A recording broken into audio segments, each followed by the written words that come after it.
term of an AP is 1 upon n and nth term is 1 upon m, then prove that the sum of mn term is mn plus 1 upon 2, या फिर कह सकता है कि sum of mn term 1 upon 2 in the bracket mn plus 1।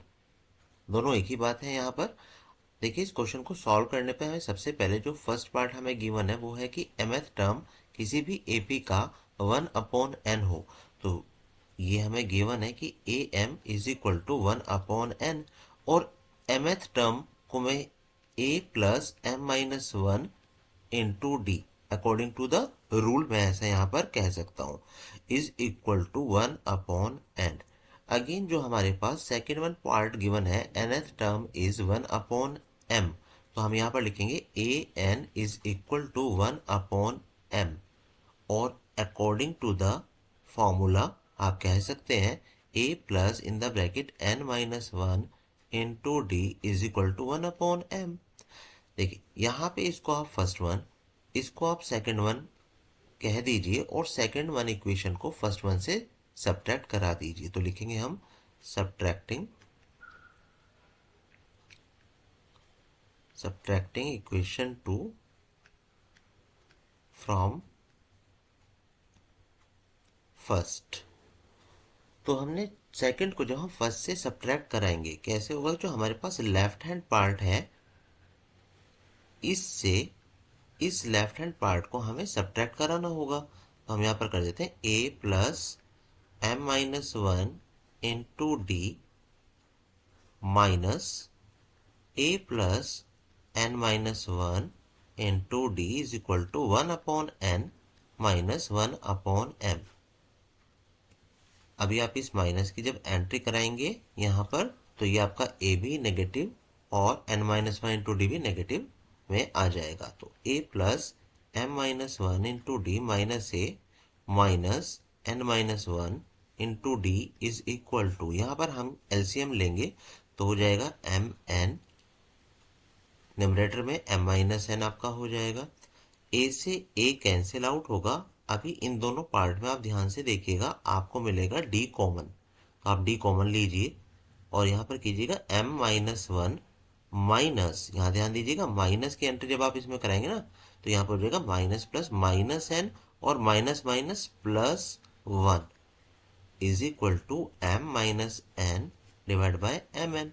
1 से 1 को आप cancel out कर दीजिएगा तो d ब्रैकेट में आप देखिएगा m minus n is equal to m minus n upon m n. मैं इस m माइनस n को भी ट्रांसपोज करा लूंगा तो ये रिजल्ट दे देगा मुझे d is equal to m minus n divide by m n, और जब हम इसको लेकर जाएंगे तो यहाँ पर भी आ जाएगा m माइनस n। इस m माइनस n को आप ध्यान से देखिए और ये दोनों के दोनों क्या हो जाएंगे आपके कैंसिल हो जाएंगे, मतलब जो d की वैल्यू आएगी वो आएगी 1 अपॉन एम एन, और d क्या था हमारा कॉमन डिफरेंस। तो यहाँ पे आप यूज भी कर सकते हैं, ऑल्दो आप लोगों को पता होता है कि फर्स्ट टर्म को हम a से डिनोट कराते हैं और कॉमन डिफरेंस को d से।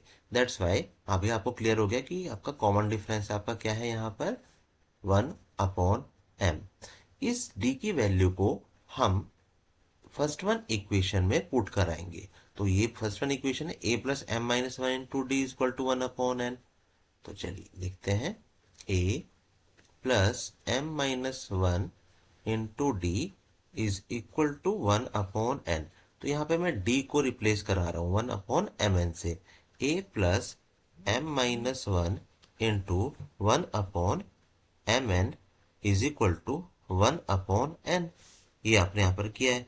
तो a इज इक्वल टू क्या हो जाएगा 1 अपॉन n माइनस, क्योंकि हमें इस पूरे को ट्रांसपोज कराना है तो minus m minus 1 upon m n. इसका मीनिंग यही हुआ ना m माइनस 1 इंटू 1 का m माइनस 1 अपॉन में एम एन। यहाँ पे आप एलसीएम लेंगे एम एन तो आपको यहाँ पे न्यूमरेटर पार्ट में क्या मिलेगा m माइनस, ध्यान दीजिएगा इसको ब्रैकेट में भी पुट कर लेते हैं तो is equal to m minus m minus minus plus 1 upon m n. ये हमने यहाँ पर कर लिया तो m से m आपका कैंसिल आउट हो जाएगा रिजल्ट क्या मिला आपको 1/mn। तो आपको जो फर्स्ट टर्म मिला है वो भी क्या मिल गई है 1/mn। जैसा कि आप देख रहे थे कि आपका कॉमन डिफरेंस भी यही था। अब चलिए आपको प्रूव करना है सम ऑफ mn टर्म, मतलब SMN। आप नोटिस कीजिएगा कि जब आप सम ऑफ nth टर्म करते हो, nth टर्म का सम करते हो तो रिजल्ट क्या होता है n/2 in the bracket 2a plus n-1 into D. इसके अकॉर्डिंगली रिजल्ट आता है आपका, क्योंकि ये फॉर्मूला होता है। अब यहाँ पे n को आपको किससे रिप्लेस कराना है, mn से रिप्लेस कराना है, क्योंकि यहाँ पे आपको mn टर्म का सम देखना है। तो क्या करेंगे आप mn/2 ब्रैकेट अप्लाई करेंगे, 2 इंटू ए की वैल्यू क्या है यहाँ पर 1/mn, तो यहाँ लिखेंगे 1/mn प्लस, फिर से n को किससे रिप्लेस कराएंगे mn से, -1 इंटू डी, और डी भी हमारा क्या था 1/mn था। फिर से मैं यहाँ पर अगर नोटिस करूंगा तो मुझे 1/mn यहाँ पर कॉमन मिल रहा है, तो हम इसको कॉमन ले लेते हैं, is equal to mn/2 multiply by 1/mn। तो यहाँ पे जो रिमेनिंग पार्ट है वो क्या है 2 प्लस mn-1, ये रिमेनिंग पार्ट है। अब mn से mn आपका कैंसिल आउट हो जाएगा, is equal to 1/2 in the bracket, अभी आप लिखेंगे mn, और 2 - 1 क्या होता है 1 होता है, कैसा होगा प्लस का होगा, तो हम यहाँ पर करेंगे +1। ध्यान दीजिएगा कि आपको क्या प्रूव करना था, mn+1/2, या मैंने कहा था कि आप कह सकते हैं 1/2 इन द ब्रैकेट mn+1, जो कि हम यहाँ पर प्रूव कर चुके हैं।